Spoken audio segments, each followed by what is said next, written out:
ಕರ್ಕಾಟಕ ರಾಶಿಯವರಿಗೆ ಸ್ವಾಗತ. ನಾವು ಸೆಪ್ಟೆಂಬರ್ ತಿಂಗಳಲ್ಲಿ ನಿಮಗೆ ಏನೇನು ಫಲಗಳು ಪ್ರಾಪ್ತಿಯಾಗತ್ತೆ ಅಂತ ಹೇಳಿ ಗ್ರಹಗತಿಗಳನ್ನು ಆಧರಿಸಿ ಒಂದೊಂದಾಗೆ ತಿಳ್ಕೊಳ್ತಾ ಹೋಗೋಣ. ನೋಡಿ, ಮನುಷ್ಯನ ಜೀವನದಲ್ಲಿ 5 ವಿಚಾರಗಳು ಅತ್ಯಂತ ಮುಖ್ಯವಾದಂತಹ ವಿಚಾರಗಳಾಗಿರುತ್ತವೆ.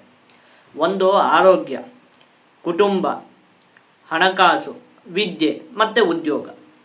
ಮೊದಲು ನಾವು ಈ 5 ವಿಚಾರಗಳಲ್ಲಿ ನಿಮಗೆ ಈ ಮಾಸದಲ್ಲಿ ಏನೇನು ಫಲಗಳು ಪ್ರಾಪ್ತಿಯಾಗತ್ತೆ ಅಂತ ಹೇಳಿ ನೋಡೋಣ. ಅದಾದಮೇಲೆ ನಿಮಗೆ ಈ ಮಾಸದಲ್ಲಿ ಏನೇನು ವಿಶೇಷ ಫಲಗಳು ಪ್ರಾಪ್ತಿಯಾಗತ್ತೆ ಅನ್ನುವಂತಹ ವಿಚಾರವನ್ನು ನೋಡೋಣ. ಮೊದಲನೇದಾಗಿ ಆರೋಗ್ಯಕ್ಕೆ ಸಂಬಂಧಪಟ್ಟಿರುವಂತಹ ವಿಚಾರಕ್ಕೆ ಈ ತಿಂಗಳ 18ನೇ ತಾರೀಖಿನವರೆಗೂ ಕೂಡ ಅತ್ಯಂತ ಉತ್ತಮವಾಗಿದೆ. 18ನೇ ತಾರೀಖಿನ ನಂತರ ನಿಮ್ಮ ರಾಶಿಗೆ ಕುಜಗ್ರಹ ಪ್ರವೇಶವನ್ನು ಮಾಡುತ್ತೆ. ಅದಲ್ಲಿ ನೀಚವಾಗಿ ಸ್ಥಿರವಾಗಿರುತ್ತೆ. ಹಾಗಾಗಿ ಸ್ವಲ್ಪ ಜೋಪಾನವಾಗಿರಬೇಕಾಗತ್ತೆ 18ನೇ ತಾರೀಖಿನ ನಂತರ. ಮುಖ್ಯವಾಗಿ ಪದೇ ಪದೇ ಜ್ವರ ಬರುವಂಥದ್ದು, ಕಣ್ಣಿಗೆ ಸಂಬಂಧಪಟ್ಟಿರುವಂತಹ ಆರೋಗ್ಯದ ಸಮಸ್ಯೆಗಳು ಉಂಟಾಗುವುದಕ್ಕೆ ಅವಕಾಶ ಇದೆ ಈ ಸಮಯದಲ್ಲಿ. ಇನ್ನು ಕುಟುಂಬಕ್ಕೆ ಸಂಬಂಧಪಟ್ಟಿರುವಂತಹ ವಿಚಾರಕ್ಕೆ ನಿಮಗೆ ದ್ವಿತೀಯ ಭಾವದಲ್ಲಿ ರವಿಗ್ರಹ ಮತ್ತು ಕೇತುಗ್ರಹದ ಸ್ಥಿತಿ ಇರುವಂಥದ್ದು. ಹಾಗಾಗಿ ಸ್ವಲ್ಪ ತಂದೆಯೊಂದಿಗೆ ಮನಸ್ತಾಪಗಳು ಉಂಟಾಗುವುದಕ್ಕೆ ಅವಕಾಶ ಇದೆ. ಹಣಕಾಸಿಗೆ ಸಂಬಂಧಪಟ್ಟಿರುವಂತಹ ವಿಚಾರಕ್ಕೆ ಈ ಮಾಸ ಮಧ್ಯಮವಾಗಿದೆ. ಹಣಕಾಸಿನ ಆಗಮನ ಅಂತ ಹೇಳುವಂಥದ್ದು ಉಂಟಾಗುತ್ತೆ. ಆದರೆ ಎಲ್ಲೂ ಕೂಡ ಹಣದ ಹೂಡಿಕೆಯನ್ನು ಮಾಡುವಂಥದ್ದು ಬೇಡ.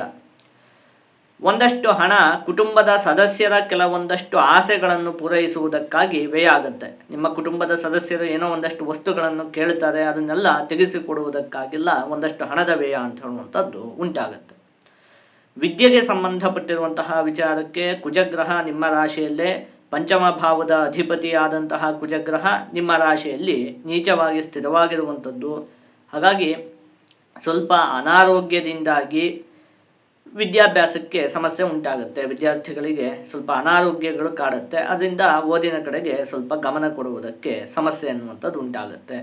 ಉದ್ಯೋಗಕ್ಕೆ ಸಂಬಂಧಪಟ್ಟಿರುವಂತಹ ವಿಚಾರಕ್ಕೆ ನೀವು ಆದಷ್ಟು ಈ ಮಾಸದಲ್ಲಿ ಕೋಪದಿಂದ ದೂರ ಇರಬೇಕಾಗತ್ತೆ.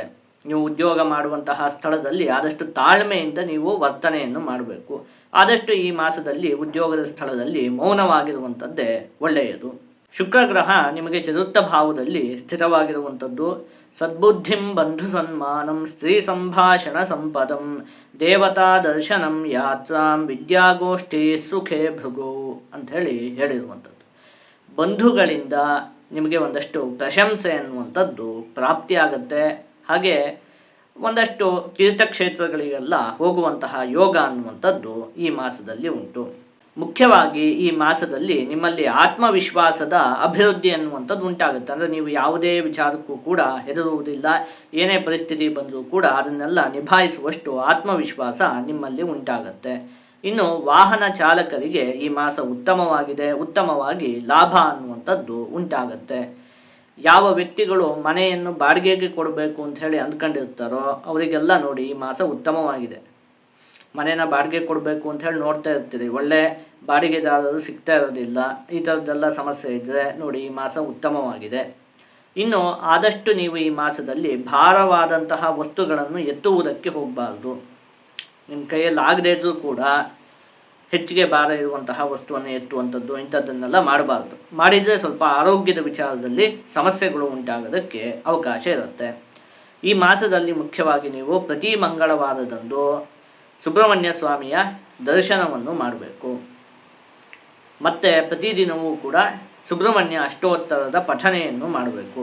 ಹೀಗೆ ಮಾಡುವುದರಿಂದ ನಿಮಗೆ ಯಾವುದೇ ಅಶುಭ ಫಲ ಅನ್ನುವಂಥದ್ದು ಪ್ರಾಪ್ತಿಯಾಗುವುದಿಲ್ಲ. ಎಲ್ಲ ಶುಭ ಫಲಗಳು ಕೂಡ ಸಂಪೂರ್ಣವಾಗಿ ಪ್ರಾಪ್ತಿಯಾಗತ್ತೆ.